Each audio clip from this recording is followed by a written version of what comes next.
In the tradition of Malcolm X, peace be unto you.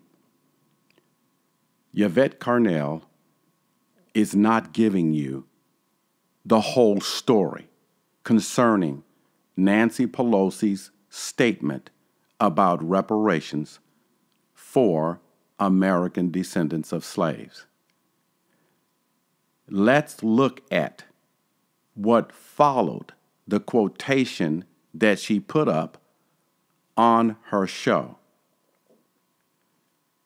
The Democratic leader tied studying reparations to a litany of other issues. Now, it's important to understand what at that moment, when she spoke, she was doing. She wasn't specifically addressing the issue of reparations. She was making reparations a part of a constellation of issues involving inequality. This is no different than what Bernie Sanders said in his town hall on CNN. It is a failure to address the unique, unparalleled experience of descendants of slaves, ancestors during the time of slavery, and their fear of addressing the nature of white supremacist ideology then and now.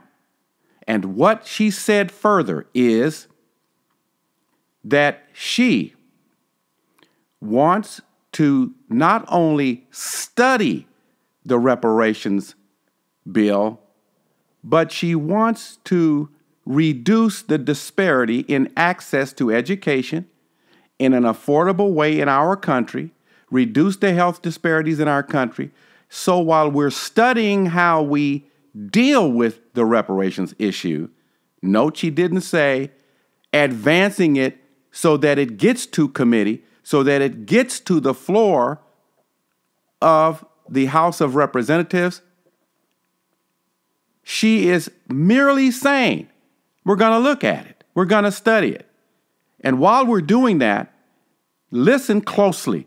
She says, there's plenty we can do to improve the quality of life of many people in our country. Underscore, many people. What that means is that Nancy Pelosi's intent is to not focus on the singular issue of descendants of slaves and the fallout that they continue to suffer as a consequence of slavery, and the issue of reparations for them only. She is watering it down.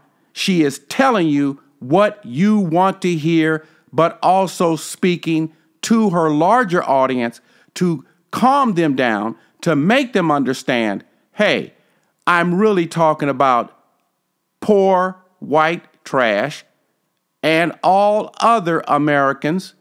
We're not going to address the singular issue of descendants of slaves in this nation.